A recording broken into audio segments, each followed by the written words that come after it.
네, 안녕하십니까.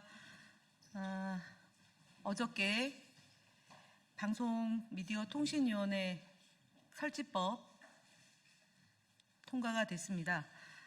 이로써 방송 3법에 이어서 방송 4법이 처리가 됐습니다. 이 모든 결과는 대한민국 국민들이 지켜봐 주시고 방송의 정상화, 공영방송의 공적 책임을 강화해야지만 대한민국의 민주주의와 인권, 평화, 그리고 민생 경제, 제반의 것들이 정상화될 수 있다라는 그런 강력한 뒷받침이 있었기 때문에 가능했다라고 생각합니다. 어제 저희가 처리된 시간이 늦어서 기자회견을 할 수가 없어서 오늘 지금은 필리버스터가 진행되고 있습니다. 그래서 저희 더불어민주당 과학기술정보통신위원회와 그다음에 조국혁신당 의원 함께 기자회견을 갖도록 하겠습니다. 오늘 참석해 주신 의원님들 먼저 소개해 드리겠습니다. 최민희 위원장님 참석하셨습니다. 이주희 의원님 오셨습니다. 이정원 의원님 참석하셨습니다. 조국혁신당의 이혜민 의원님과 노종면 의원님 참석하셨습니다. 오늘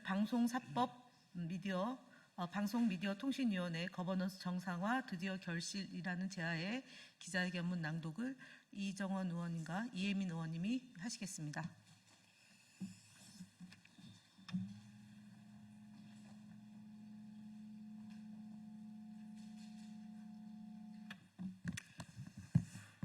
네, 기자회견문을 낭독하겠습니다. 어제 국회 본회의에서 방송미디어통신위원회 설치법이 통과됐습니다. 통신 거버넌스의 정상화와 새로운 기구의 출범이라는 역사적 전환점이 마련됐습니다. 이번 결정은 헌법과 법률이 보장한 절차에 따라 이루어진 것으로 국민의 오랜 염원을 실현하고 제도를 바로 세우는 중대한 계기입니다. 2013년 이후 방송통신위원회와 과학기술정보통신부로 이원화된 방송미디어 거버넌스는 융합시대의 변화를 따라가지 못한 비정상적 구조였습니다. 특히 이진숙 위원장 체제 방송통신위원회는 정치적 중립성과 공정성을 지키지 못해 끊임없는 논란과 불신을 낳았습니다. 국민의 기대를 저버렸습니다. 국민이 요구한 것은 위원장 개인의 정치적 욕망이 아니었습니다. 방송, 미디어, 통신의 독립성과 공공성 회복, 그리고 제도의 정상화였습니다. 새롭게 출범하는 방송미디어통신위원회는 대통령 소속의 중앙행정기관으로 그동안 분산돼 있던 방송통신, 유료방송 관련 기능을 일원화하여 책임성을 강화하게 됩니다. 또한 방송통신심의위원회를 개편한 방송미디어통신심의위원회는 심의위원장에 대한 국회 인사청문회와 탄핵 절차가 도입되어 심의 기능의 민주성과 책임성이 대폭 높아집니다. 방송미디어통신위원회는 앞으로 방송미디어통신정책을 종합적으로 조율하며 독립성과 공공성을 확보하고 전문적이고 투명한 운영을 통해 국민의 신뢰를 회복하는 새로운 출발점이 될 것입니다. 그럼에도 불구하고 이진숙 방통위원장은 이번 결정을 정치적 숙청으로 왜곡하며 스스로를 희생양인 양 포장하고 있습니다. 민주적 절차에 따른 제도 정상화 조치를 전체주의적 숙청에 빗대고 나아가 민주주의의 보루인 국회를 사형장 운운하며 윤석열 전 대통령이 임명한 인사답게 그건을 서슴지 않고 있습니다.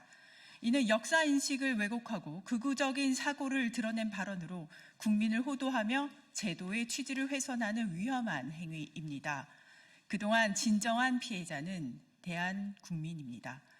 윤석열 정권 하에서 방통위는 정치적인 편향과 불공정 운영으로 방송통신의 공정성이 무너지고 국민의 권익이 침해되어 왔습니다. 이제 방송미디어통신위원회는 국민의 요구에 부응하여 새로운 출발을 해야 합니다.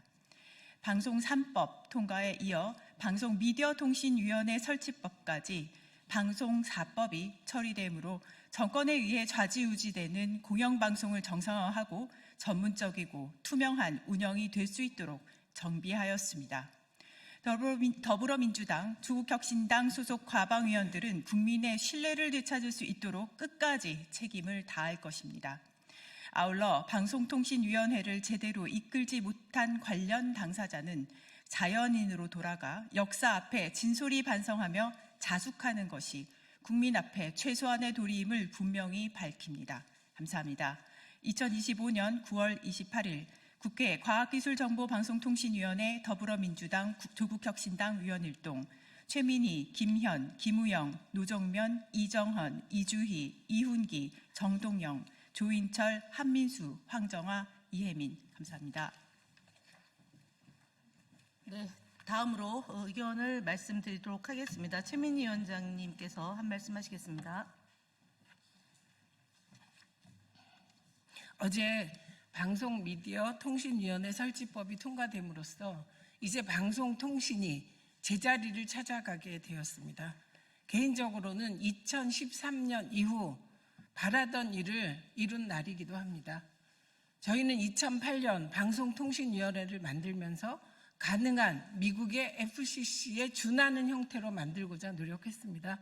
그러나 두 번의 보수 정권을 거치면서 한 사람은 방송통신위원회를 방송장악위원회로 전락시켰고 그 대리인이었던 분은 부패 비리에 연루되어 감옥까지 간 일이 벌어졌습니다. 또 한 사람은 정말 족보에도 없는 미래창조부를 만들어서 방송통신위원회의 유료방송 규제를 미래창조부에 보냈다가 지금 그 창조경제라는 말도 흔적 없이 사라져 버렸습니다.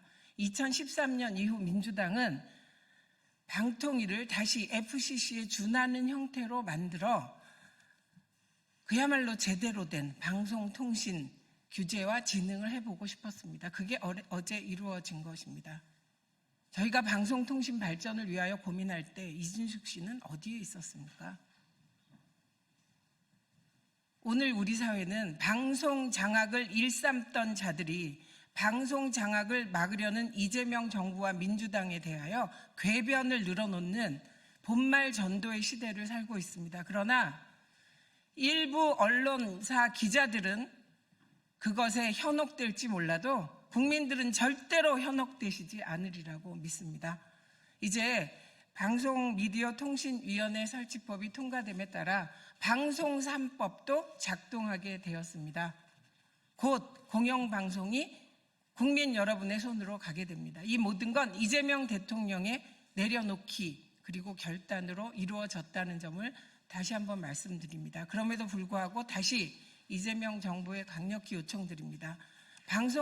미디어통신위원회를 조속히 국회와 함께 구성해 주시고 그리고 공영방송 지배구조 개편 작업에 서둘러 주시기 바랍니다. 이상입니다.